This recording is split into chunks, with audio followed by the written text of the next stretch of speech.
atacar a los antígenos, o sea, por neutralización, inmovilización, aglutinación, precipitación, complemento y facilitación de fagocitosis. Esas son las formas que tienen, pero esto nunca vi que tomen. Lo que tiene que tener claro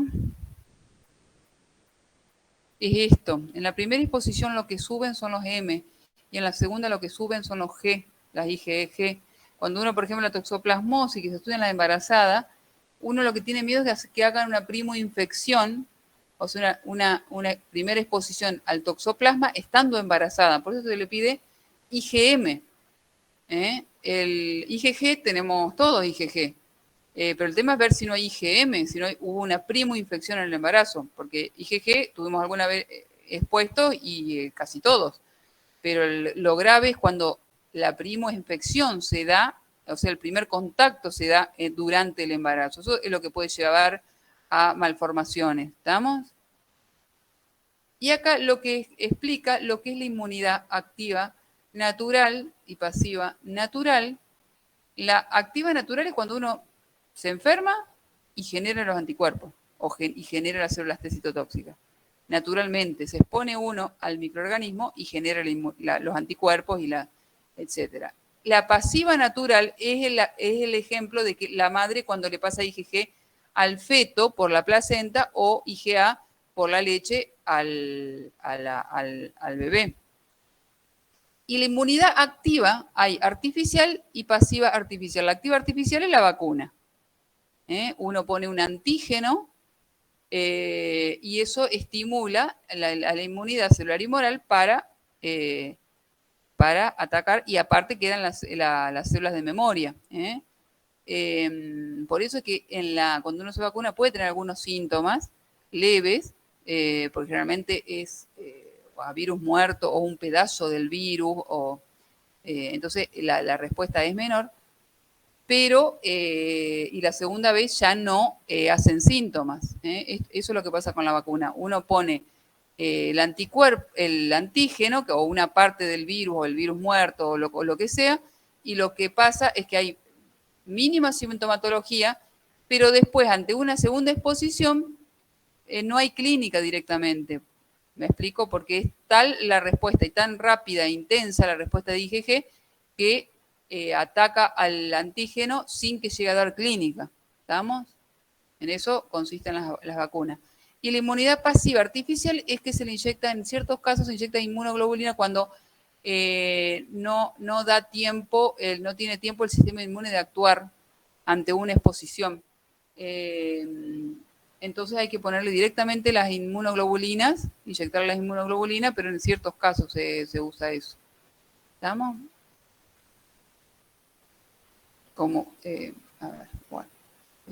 Otra cosa que quería explicarles es el tema de esto. Ustedes se preguntarán, ¿y por qué tenemos los ganglios y tenemos el vaso, que es medio parecido, y qué diferencia hay en la acción? Y tenemos los folículos en la mucosa. Lo que pasa es que lo que ingresa por piel, yo me agarro, por ejemplo, se le infecta una uña encarnada o algo de eso, va por vía linfática hasta los ganglios más próximos. Y ahí es atacado por el sistema inmune, los ganglios. Si entró por piel. Ahora, si nosotros tenemos que ingresar un antígeno por sangre, no va a ir por vía linfática, le queda muy de trasmano. Ahí en ese caso va a ser atrapado por el vaso y ahí es expuesto al sistema inmune. Es agarrado por células presentadoras de antígenos, es presentados a los linfocitos y ahí son atacados. Y en el caso en el que tengamos que el ingreso del antígeno es a través de las mucosas, ahí es atacado por el sistema de folículos o sistema MAL, tejido linfoide sucedido mucosa, ahí es atacado por ellos. Si el virus o la bacteria ingresó por la vía aérea o por las vías urinarias o por la digestiva. ¿Se entiende? Ahí es atacado por los folículos el antígeno. Por eso que tenemos distintos tipos de agrupamientos, ya sea vaso, ganglios o folículos, para atacar a los antígenos desde donde puedan ser que ingresen. ¿Estamos?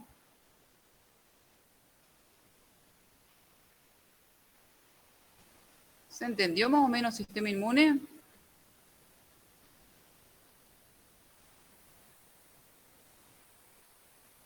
Sí, bárbaro.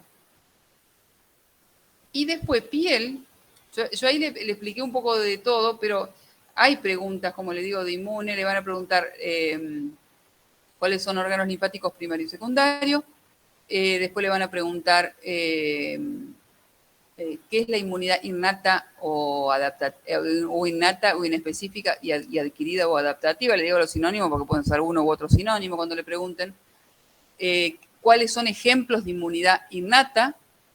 Le van a tirar algún dato, por ejemplo, acrófago, parte de qué inmunidad es, en dónde, qué tipo de inmunidad está. Y después de la inmunidad adaptativa o adquirida, qué linfocitos están involucrados en la inmunidad adaptativa o adquirida. ¿Qué más? Le van a preguntar sobre los anticuerpos, qué tipos de anticuerpos hay. Así se pregunta inmunidad. ¿Estamos? Todo lo demás yo se lo digo como para que entiendan, que le cierre el tema, porque tampoco le quiere decir suelto nada más que lo que preguntan, pero para que entiendan bien el tema. Pero es eso lo que preguntan. Y el último tema, que es piel, que pocas veces lo preguntan, pero cuando lo pregunten se ensañan con eso porque nadie lo sabe. Se ensañan porque le da bronca que no lo hayan ni visto ustedes. Es muy común que ustedes lo dejen y no lo vean, pero hay que verlo, chicos, porque se enojan las profes cuando ustedes no tienen ni idea de piel. ¿Qué es lo que tienen que saber?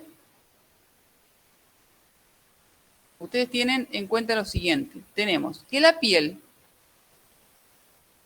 está constituida por la epidermis y la dermis. También se puede considerar la hipodermis. Epidermis y dermis. Y lo que está por debajo se le llama hipodermis o capas o tejido celular subcutáneo. La epidermis es un epitelio. Y la dermis es tejido conjuntivo o conectivo. Este es el tejido conectivo que ustedes saben que siempre acompaña a los epitelios. Los epitelios no tienen irrigación, entonces necesitan de la irrigación del conectivo. Entonces la epidermis es un tejido epitelial plano, estratificado, queratinizado. Hasta ahora no habíamos visto ninguno queratinizado. Bueno, la piel es el ejemplo. Y la dermis es un tejido conectivo. En la dermis hay de todo, hay vasos linfáticos, terminales nerviosas, ya sea terminaciones libres, ¿cómo es? Terminaciones unidas al folículo piloso, bueno, corpúsculo de Meissner, otros, terminaciones nerviosas, lo que tienen que decir en definitiva. Las glándulas sudoríparas y sebáceas, la sebácea, como ven, unida al folículo piloso, el músculo piloerector,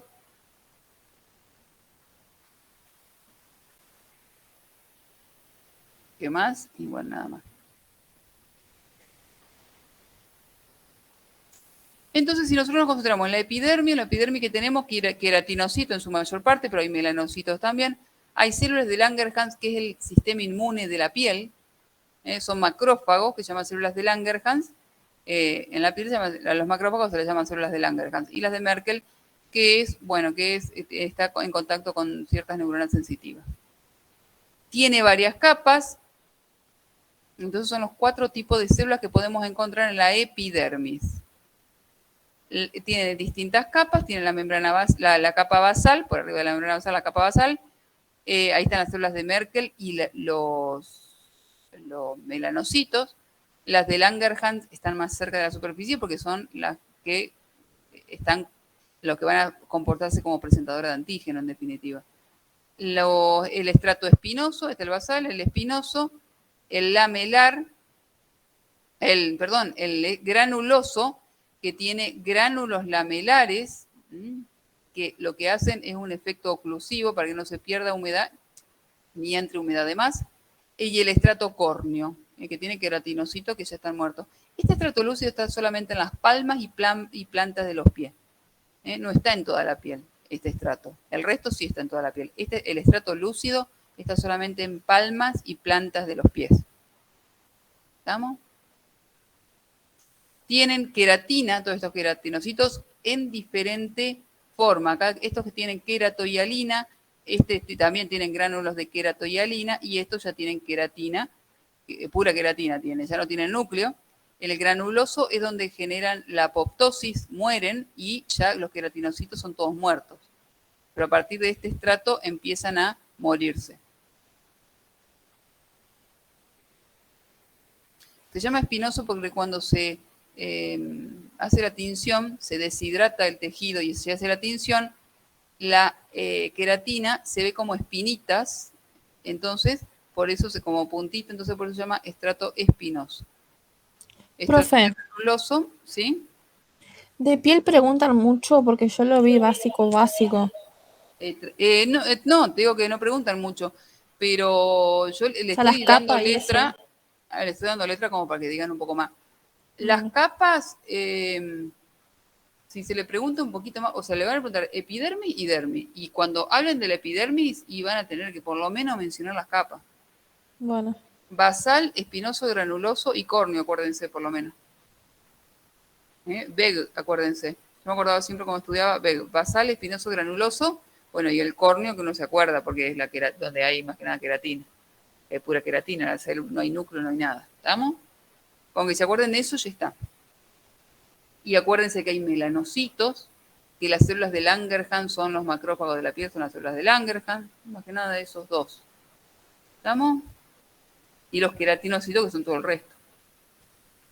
¿Saben qué pasa? Que si ustedes empiezan a hablar de piel, la cosa es que nunca logramos que digan correctamente que la piel está formada por epidermis y dermis. O sea, pocas veces en la vida ha pasado que un alumno logramos que dijera eso. Entonces, ¿qué es lo que pasa? Yo no sé qué pasa si lo dicen a eso. Yo no le preguntaría mucho más, pero las otras profes no sé si no le van a entrar a profundizar un poco más. Entonces, pierden la oportunidad de sacarse una buena nota, si no saben más que eso. ¿Estamos? Por lo menos sepan esto, los nombres de estas células que hay en la epidermis y los nombres de las capas, y punto.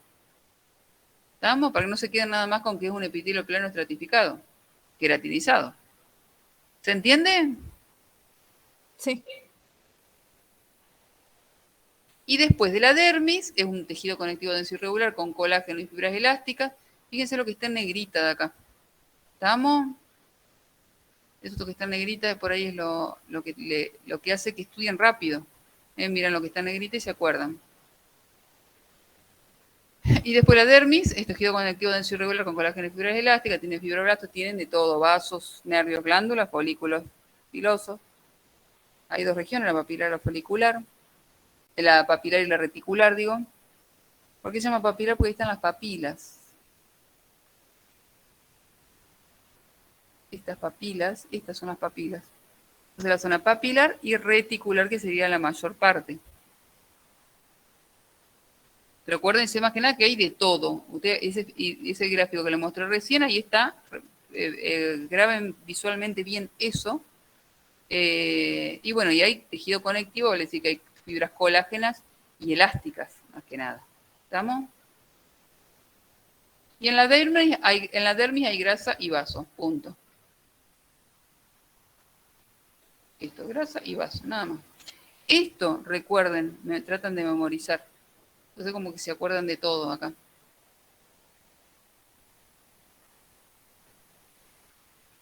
Bueno, eso. Después de los pigmentos y de la melanina, ahora acá habla un montón del pelo, de las uñas. Nunca vi que tomen.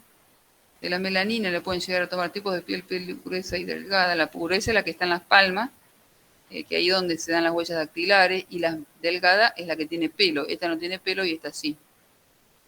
Y esta tiene estrato lúcido y esta no lo tiene, ¿ven? La diferencia del grosor. Y las funciones, termorregulación, reservorio de sangre, todo esto lo tienen que decir, esto lo preguntan, las funciones de la piel. Entonces, básicamente tienen que decir dermis, epidermis y dermis. ¿Qué es la epidermis? Es un tejido epitelial plano, estratificado, queratinizado, tiene en su mayor parte queratinocitos, pero a su vez tiene células de Langerhans, tienen melanocitos, que forman melanina, tiene las células de Merkel.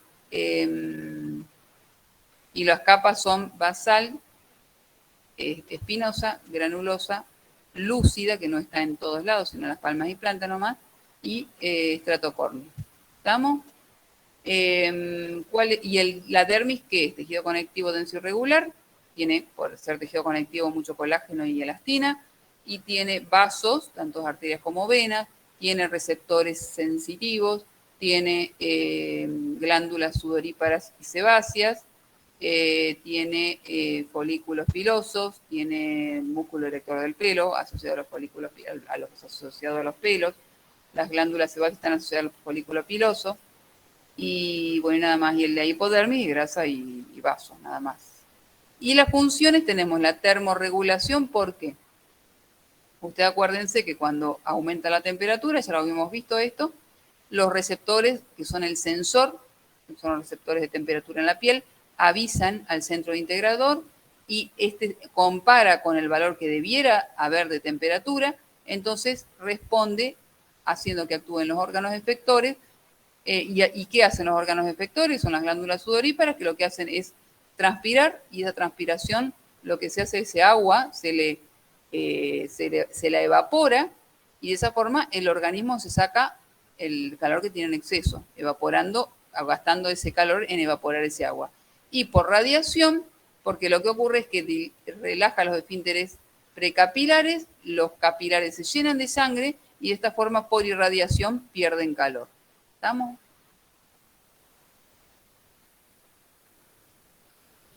Esos son los métodos que tiene para la termorregulación.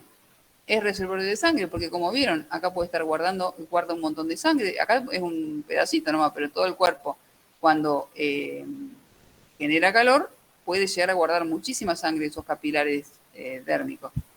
Entonces es un reservorio de sangre. Y cuando aumenta el tono simpático, ocurre lo opuesto, se cierran los esfínteres, la sangre se escapa de la piel, se va para los órganos nobles, y nos ponemos pálidos cuando se activa el simpático. Entonces, digamos que es un reservorio que puede estar lleno o vacío. ¿Estamos? Protección de todo lo que se le ocurra, de protección mecánica, biológica y química. ¿Estamos? Y protección del sistema con respecto al sistema inmune. La sensibilidad, hemos visto los receptores a las distintas sensaciones, que yo ayer no me detuve mucho a ver eso, pero en lo que es el sentido del tacto, pero bueno, tampoco vi que me tomen mucho, pero ahí la sensibilidad, justamente los receptores sensitivos están en la piel. La excreción y absorción, ustedes saben que no solo se secretan toxinas, sino que se absorben fármacos, vitaminas, gases, etcétera, y sustancias tóxicas, ese es el problema.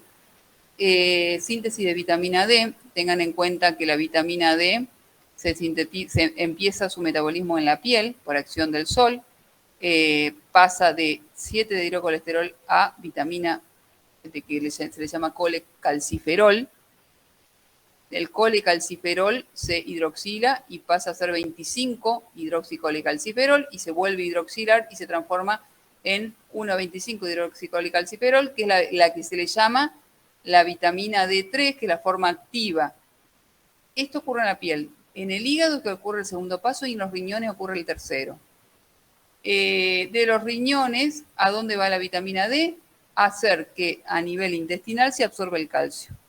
Esa es la función de la vitamina D. Entonces, interviene en definitiva la piel en el primer paso metabólico de la síntesis de vitamina D, y la vitamina D interviene en la absorción de calcio a nivel intestinal, pero a su vez la vitamina D ahora está muy de moda porque interviene en el estímulo del sistema inmune a nivel de los macrófagos, más que nada actúa. Estimula el sistema inmune la vitamina D, por eso ahora se recomiendan, por el tema del COVID, se recomiendan dar vitamina D, pero siempre hay que investigar cuánto tiene uno de vitamina D, porque hay que tener cuidado con la vitamina D, porque puede generar toxicidad si uno toma de más. Antes se decía que por arriba de 30 ya estaba bien, pero ahora se está pidiendo valores más altos por una cuestión de la inmunidad. Se pide entre 50 y 60 para favorecer la inmunidad. Bueno, listo, nada más. ¿Estamos? Las funciones sí, como les digo, cuanto más hablen mejor y tienen que tenerlas claras las funciones. A todo lo que es epidermis, dermis, como les digo, y las funciones. ¿Estamos? Eso sí, preguntan. Cuanto más sepan mejor, porque es un tema que, como les digo, nadie lo estudia. Y cuando lo toman se enojan las profes y le empiezan a preguntar a todos piel, cuando ven que nadie sabe piel. Entonces no dejen